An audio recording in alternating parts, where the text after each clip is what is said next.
there will always be people that's ready to help another because they have empathy and they have been there.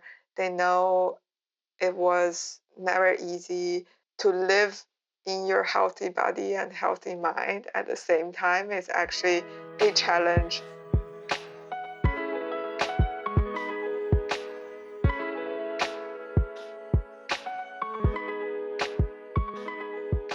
Hello everybody, welcome back to the Current Art Podcast. I'm Yaching, and so nice to have you back. Yeah, this is another uncurated session because recently I've been traveling so much. In the beginning of this month, in November, I traveled from New York to China, and then in the end of the November, I traveled again from China to Germany for a very short visit, about like a week. And during this week, I did several doctor visits, and I did something that I've never done before. I did a psychotherapy session. Everybody says, medical system in the US is horrible, and I do not know how to use my health insurance. So I'm thinking about, since I'm in Germany and I have a German insurance like Krankenkasse, I'm going to take advantage of it. So everybody know in Germany that it's very difficult to get appointment. But somehow my experience was slightly different. So at first I find this website called 116117. This is a doctor office. They told me about it. So I log it in and I am able to make a orientation session with a therapist in Prenzlauer Berg area, which is the area that I was staying. So it's at that day that I made the appointment. Also, there aren't like tons of options. So I thought, well, I'm just going to go.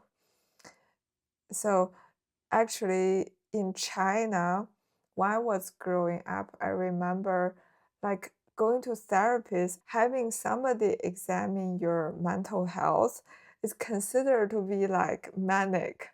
So the idea is that you are for some reason manic and you go to one of those mental institute, and I think that was a not very open idea for everybody to try therapy session. So that wasn't an option while I was growing up. But over the years of being an artist, a lot of like mental stresses. So I think I really needed that. Anyway, so I went to this praxis, like the clinic in Germany, and then I ring the bell. So I went to one of those buildings. So they sometimes they have like several offices, like several offices in one building.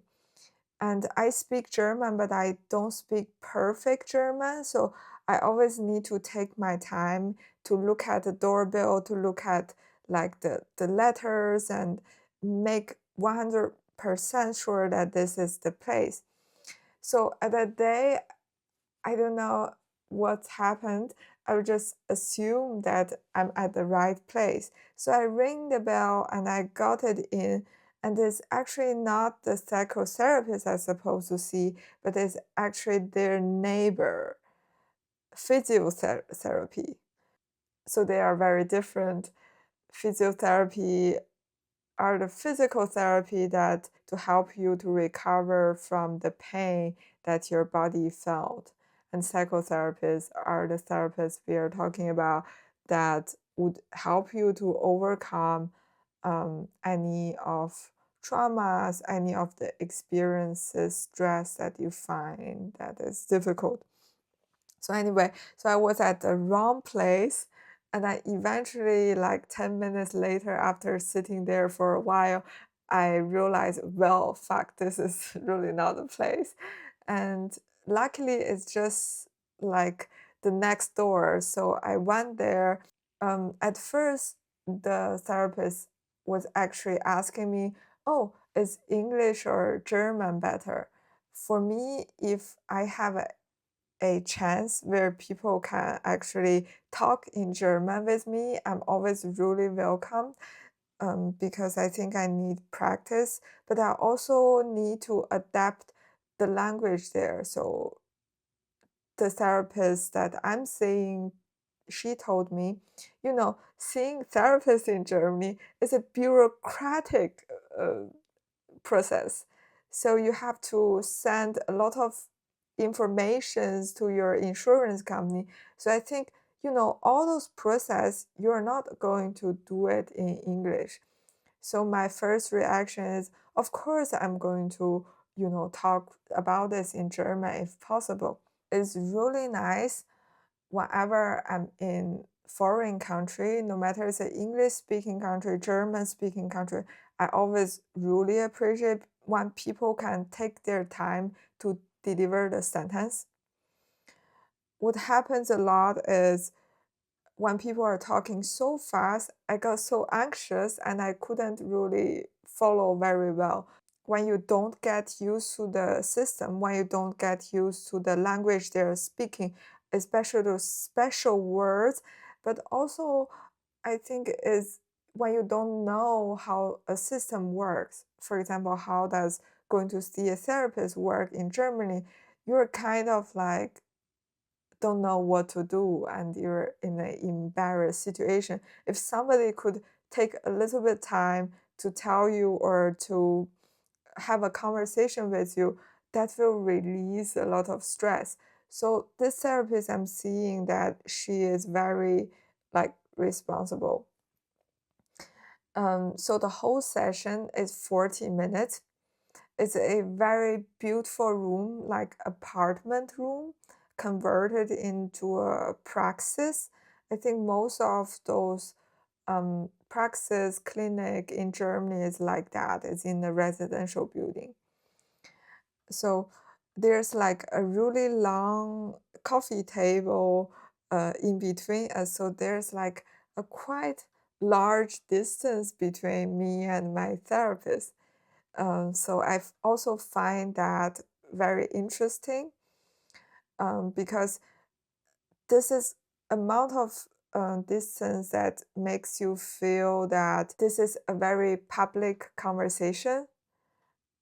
But the fact that you're in a private room with this stranger also makes you feel like, well, I can talk, but it's still somehow in between like a super intimate conversation and a public conversation where everybody would hear about it. Anyway, so coming back to the bureaucracy, she told me it is very difficult to get a therapist, if I decided to go with my public insurance. So that means actually every therapist, they have some spots for people who can get like public free therapy sessions, but those numbers are very limited. And without anybody explaining to me why it's so limited, I'm very puzzled. And then so I um, want to be courageous, so I asked the question, why it is so competitive, like why there's so little spots for therapy session. And then she told me, well, this number of how many free therapy spots it's been given is decided by the government. And this number hasn't been updated for decades. So it's a very old number according to the calculation from the government how many people at that time, 50 years ago, needed like therapists, and comparing with today and things change so dramatically. Anyway, so that is the reason why there's not so many spots available. So then I asked her, so how do I get my therapy session paid by my insurance?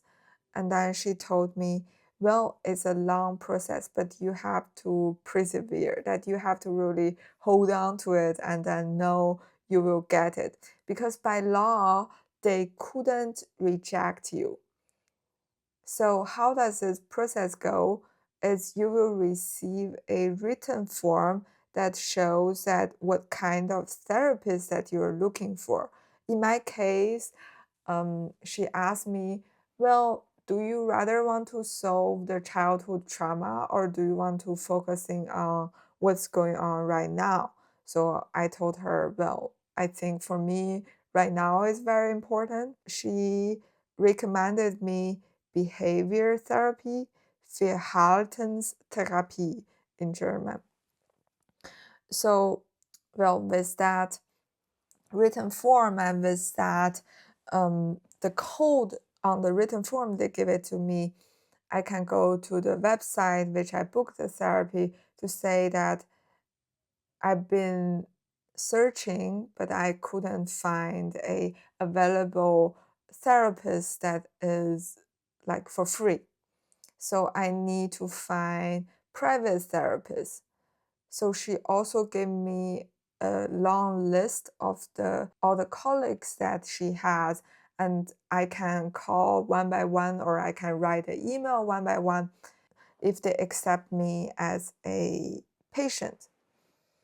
And then from that, I actually have to talk to my insurance company to ask them to reimburse the cost. And then the problem is lies here because they will try not to pay for this money. So that means they might ask you to, you know, send out several forms. They ask you to present something. Um, I haven't started this process yet, but this is the information I got. And my therapist, she said, many people gave up here.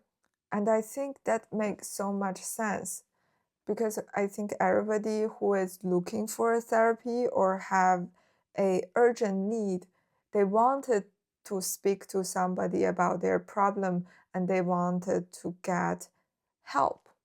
And if this help couldn't be emergent, if it's lasted for so many months, and even with that fragile current feelings that they have, and they have to process all those bureaucratic processes, that is something is very heavy on a person who are struggling with mental issues. And that's just the first step to get you to see somebody, to have the possibility to help you. And that is not even knowing that if this therapist can work with you like very well. Anyway, I had been through this very initial process of finding a therapist, and that makes me think a lot. I think some society are giving us these opportunities of living in a very healthy mind and body.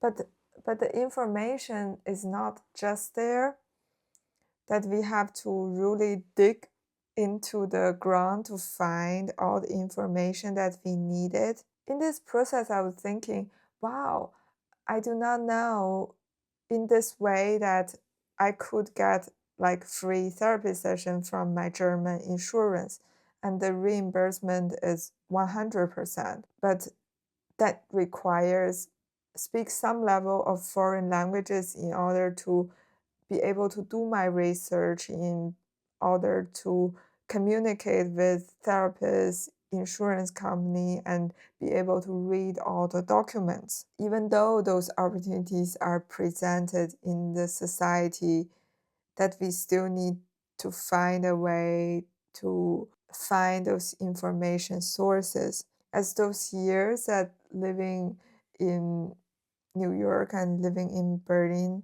I realized sometimes that I got sick so easily and I couldn't perform what an artist supposed to be performing, making new works, finding opportunities, and also applying for jobs, applying for grants.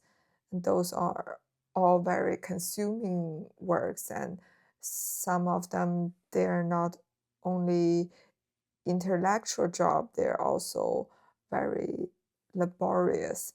I think if I would give myself some advices to my 20 years old or early 20 years old, I would always say, like, start early, even though that somebody might shut your door, says, well, we cannot help you. But I think there will always be people that's ready to help another because they have empathy and they have been there.